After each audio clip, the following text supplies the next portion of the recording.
Hello everybody, welcome back to the channel. A couple days after Christmas now, and I hope you all had a Merry Christmas and Happy Holidays with your family and friends and your loved ones. And I spent my Christmas completely alone with my cats. Everybody's sort of out and about. COVID caused a lot of problems, and yeah, all your friends, you know, they got other things going on too. So anyway, it's life, it's what happens. But listen, I wanted to talk to you today about the 5 tools that I bring with me when I'm out and about, when I go out camping, and how I use them, and do I get enough use out of them. You know, the 5 tools I carry with me is I carry with myself a good fixed blade knife, a saw, a hand saw. I carry an axe. I carry my Swiss Army tool because it has an hour on it, so I can actually, you can use it for penetrating this kind of stuff, and I'm going to show you that in a minute. I carry a whittling type, a curved knife with me, and I also carry an extra little knife with me too sometimes. It's for leather work and this kind of stuff. It's very specific, but it's a good working knife, but I'll show you that in a second. The first thing I carry with me, of course, is a fixed blade knife, okay? This is one I've had for a long time. This is one that's very well known. It's if you can see it there, it's the Mears knife. It's Mears, designed by Mears, and of course, it was made by Andy Woods out of the UK. I took the course 17 years ago. I got back, you know, I'd ordered the knife while I was on the course. I ended up with 3 of these knives, 2 of them, one by Wilkinson, one by another company, and this is the one that I kept, was this knife right here, and I have been happy with it for 17 years. It took a little while. I think I paid 225 pounds for this originally, which at that time was probably close to 500 bucks. But this knife is worth much more than that now. It holds on to the edge. It's got a good Scandi grind on it, and it's a really, really good knife. I got this sheath from a guy in Ireland who makes these sheaths, and this one right here, as you can see, it has a small pouch here to hold a stone for sharpening, and then it has this small pouch on the side of it right here to add a Ferrocene striking rod. So yeah, this is what I have. I have a couple of fixed blade knives that I use. Here's just one of them. The other one is a Falkeneven, I think it's Uden, and it's a beautiful knife. I wish that I had that blade on that knife, on this knife right here, because those two together would be fantastic. But anyway, this is my everyday. I mean, I use this knife for everything from cooking. It was, I mean, when I got back, it was completely black and charcoaled up and had oils on it from cooking and this kind of stuff. But you know, it does the job. It's got a really good flat top edge on it right here for striking, and yeah, it's just a well-made knife, well put together. I've put it through a lot, you know. I mean, I split some wood with it. I beat it with another piece of wood, and I see some blemishes in it right now on the very top. But you know what? I'm not worried about it. This knife is still, like I said, I've had this knife for 17 years. It's a good knife, and I'm not going to part with it anytime soon. But there we go. That's the first tool I have. This is my primary tool. With this tool right here, and I look at all these as tools, okay? With this tool right here, I can split wood. I can actually chop wood down. I can actually use it. I can place it up against a branch and beat it, you know, or just enough so I can break the rest of it. Of course, you know, it'd take all day to chop a piece of, you know, a tree off, you know, a big piece of tree. But I mean, for small work, this right here will definitely do it. And it comes to splitting wood, it does a great job too. Not huge pieces, but small diameter pieces I can split with this right here, no problem. Next thing, of course, I have is a saw. And this right here is your typical Bohca saw right here. I've changed the blade on it twice. This is my second. I've had 2 blades. The first one I wore the heck out of it. I've had this right here also for 17 years. When I first got off that course, my bushcraft course, I went out and bought a few items that for me were the most important. And that's the 3 items I'm going to show you today. 3 of the 5 items I'll show you today, actually. My oldest item, actually, I'll show you that too. But this tool right here has done me well. Now, the blade is too small for a lot of work that I like to do for any serious sawing, this kind of stuff. I mean, it's sharp, it does its job, but I'm going to invest myself into a more of a a bow saw or a or a bucking saw. That's my next adventure when it comes to saw tools. I'm going to invest into it. But this right here has done me very well. It's very easy to change the blade on it. A lot of saws will do good. Hand saws. I mean, you have trimming saws, work saws that do very well. But this right here is put in the mileage, and it's a really good quality hand saw. These Bohca saws are. I think it's called Bohca. Am I right here? Am I calling it Bohca? Let me see something. It's called, yeah, Baco. B-A-H-C-O. My names are terrible. After that, this is my primary tool. Another one of my primary tools, and that is a good hand axe. Okay. So here is not the biggest one, but you know what? It goes with me everywhere and does a really good job. Now, this past week when I was out, I took my longer one, which is around here somewhere. I've cleaned it up and put it away somewhere. It might be up on the shelf up there somewhere. But this right here is usually the one I take with me the most because I can get a lot of work in. Now, you see all these little dark marks on it. I've actually had to saw this, sand it down and clean it and put more linseed oil on it because my... My dog Tex, sadly, he's passed away now, about a month now. He got into it one day and he chewed on it. But you know what? It still works very well. It's got it's got a hickory handle on it right here, and this right here is a Grandfor's axe actually, and you can see, take the sheath off of it, and this is it right here. And this thing right here. And now, actually, what I've done recently, I've added this. I probably need to do a little more work on it, but I've added this piece of 550 cord here because I lent it to somebody, or maybe it was myself or something like that. It got beat up right here a little bit. So I'm protecting that a little bit more. I need to do that with my other axes also.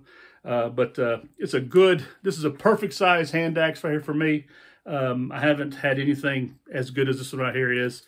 And this is my recommendation for anybody if they want a good hand axe. Is one of these right here. Now, I don't know which model it is right at that. I don't keep up too much with that. Let's see what it says here. It's Grandfor. Grandfor, it's from Sweden, so it's one of the top axes out there. I have a small one. It's more like I think a bell axe, a little bit smaller. And this one's right here. I don't use this one so much. I mean, it's a good little axe. It's got almost no use out of it whatsoever. Some use probably. Sucker is sharp though. I keep it, it's really nice and sharp. You can definitely shave with it. But yeah, I don't use that one so much. It's a lightweight axe. I guess I would say this right here is more like a, like if I do any lightweight stuff. It has been used a bit. I mean, it has been used some. You can see where it's worn a little bit from the stamping, this kind of stuff, from using it. But I just prefer that one right there, that medium size one, more than anything else. Now, the next knife I've had, and this right here is my oldest knife. I've had this right here for 35 years. And this right here I got it when I first got in the Army back in 1986, 87. And added this piece of 550 cord so I can determine which one was mine or somebody else's. It's not 550 cord, it's actually some Mountain Alpine cords like that. But this knife right here is a really good knife. I use it a lot also. It's my everyday use knife. I actually have even put my name on it. You can see my name on there. I added it to it a couple of years ago. I sent it back to them so that it can be, I can have my name added to it. But I wanted to clean it and sharpen it for them because these knives, the only problem with Victorinox, their knives are very difficult to sharpen. So you got to be aware of that. But besides that, it's a really good knife. I mean, I'd pay 50 bucks more if they just put a better blade on it, an easier sharpening blade, a higher carbon maybe. But it's a really good knife. And yeah, and what I like about it, and of course, like I said, it's one of these essential tools, is that it has this this one tool right here on it, and you can see this very well. There we go. Yeah, you can see that. And this is really good for punching holes when you're sewing, if you're sewing into leather, some heavier tissues, even rubber, or clothing, and you don't have a needle, you can actually punch a hole with it, or bark. You want to make something with a bark, birch bark or something like that, and you can use that to sort of punch a hole through it. Now, it'd be better if you have a tool to do that with, but this right here, it's got it all in it, so for me, this is just as fine. This works just as well. I mean, I'm not doing any heavy work. If I was doing some heavy work, I'd produce a tool or something, a sharp stick to do that for me. The next one right here is a curved knife right here. And what I like about this right here is actually, it has a flat end on it right there. I think you can just barely see it. You see that? It's got that flat end on it. So you can actually do some carving with it. And when you're making a bowl or spoon or something like that, it's got a really good, and you can actually bend this even more if you need to, but it's reversed for left and right use actually. Some of these don't come in left and right use. Some of them only come in right hand or left hand use, but it's out here, and this is a, I think this is, let me see who made this right here. I want to say it's, I can't see it. Frost. It says Mora also. This is a Frost Mora. And they're very well known. And this right here is what I got. It's got a little, this is actually very important. This piece right here on the front of it right here, because to protect, because it will cut right through a bag in a second if you just throw it inside a bag. And if you stick your hand in it, it'll cut you up also. And the last one I have here, and this is for a lot of little small leather work. This is actually a Swiss tool right here. And it's made by, I don't know who it's made by. Victorinox, actually.